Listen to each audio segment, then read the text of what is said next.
আমি জানি অনেক পরিস্তব্ধ হয়ে যাবে আমার মুখের বাণী, বন্ধ হয়ে যাবে আমার নিঃশ্বাস, আমার এই খালি খাঁচা পড়ে থাকবে কারবালা প্রান্তরে, আমার এই শির পৌঁছাবে দামেস্করস দরবারে। কারণ আমার এই শিরের মূল্য লক্ষ টাকা। আজ আমার শেষ দিন, এই অন্তিম সময় আমি তোমাদেরকে কয়েকটি কথা বলবো, তোমরা মনোযোগের সহিত শ্রবণ করো। আমি কে,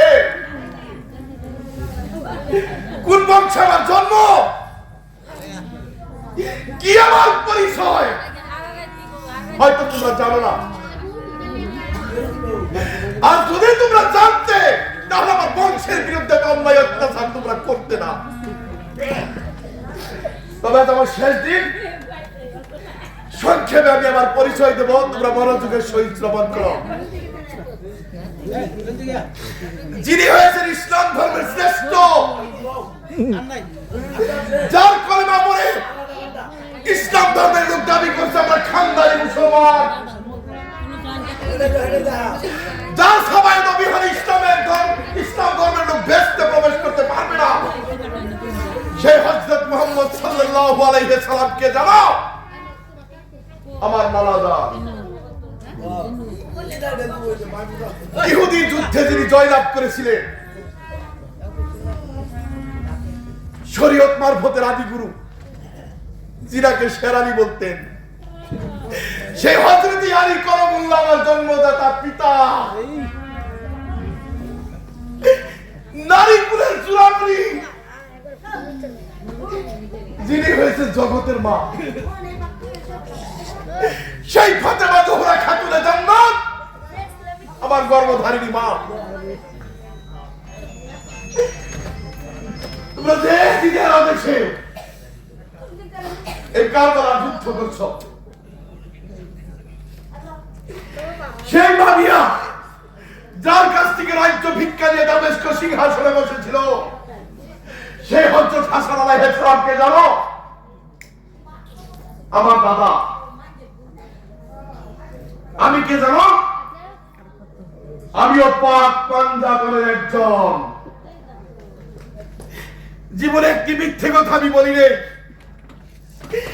এক ওয়াক্ত নামাজ আমি কাজা করি নেই। তোমরা কি আমার মুখের দিকে তাকিয়ে বলতে পারবে আমি তোমাদের কোন অন্যায় করেছি? আমি তোমাদের কোনো ক্ষতি করেছি? এই কারবালা বড় প্রান্তরে আমার বন্ধুকে বিশ্বাস করে আমি এসেছিল, আপনজন হারানোর যন্ত্রণা তোমরা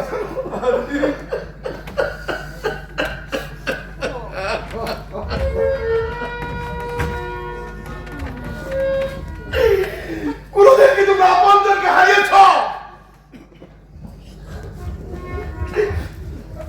হয়তো কেউ ভাইকে হারিয়েছ, কেউ নিজের মাকে হারিয়েছ, আর আমি তো কারবালা প্রান্তরে সবাইকে হারিয়েছি।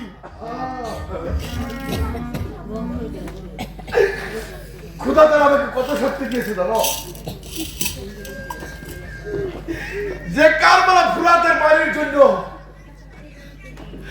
আমার কুলের দুগ্ধ পুষ্য বালক তোমরা বিষাক্ত সরাগাতে প্রাণ বিনাশ করেছ।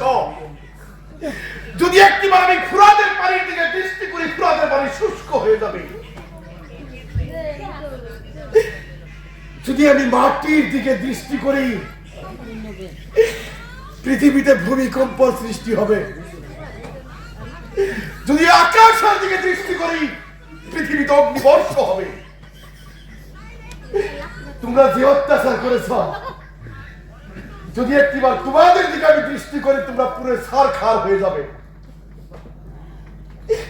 এত শক্তি দেওয়ার পর আমি কেন প্রয়োগ করছিলাম জানো? নানাজির ভবিষ্যৎবাণী মিথ্যা হয়ে যাবে। তোমরা ভেবেছ আজ আমি মৃত্যুকে ভয় করি? না, আমি মৃত্যুকে ভয় করি না। মানুষ হয়েছে, জন্মগ্রহণ করেছে, তার জন্য মৃত্যু অনিবার্য।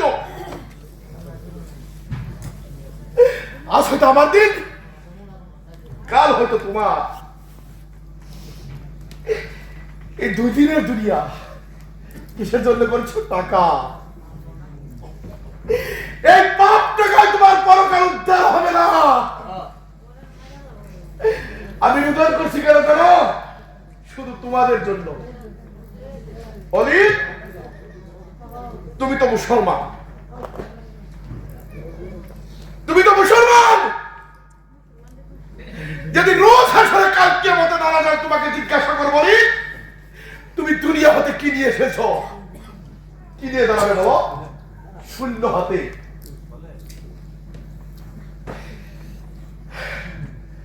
আমি এখনো বলছি, তোমরা এখানে কারবালার যুদ্ধ বন্ধ করো।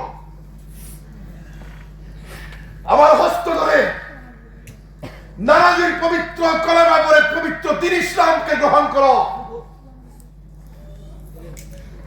তোমরা দুনিয়ায় যত পাপ করেছো, সকল পাপ হতে তোমাদেরকে আমি মুক্ত করে দেব। বিশ্বাস করতে পারছো না? আমি কথা দিচ্ছি, আজ যদি তোমরা আমার হস্ত ধরে নারাজির কলেমা পড়ে বয়া খাও, রোজ হাসরে কাল কিয়ামতে তোমাদেরকে ব্যস্ত না দেবে, ব্যস্তে প্রবেশ করব না। আর যদি আমার মৃত্যুই তোমাদের কাইব, তাহলে আমি যুদ্ধ করবো না। তোমাদের তো টাকা চাই, এই নাও, আমি শির পেতে দিয়েছি।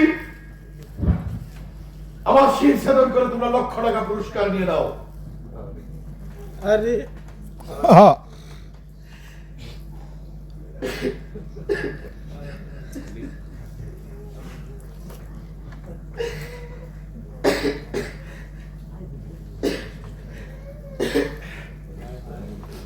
হায় হায়, ইমাম বংশের প্রতি যে অন্যায় করেছি আমি জানি। জীবনে আমার কোনদিন এই পাপ খণ্ডাবে না। আই হে হুসেন সাহেব, আপনার কথা শুনে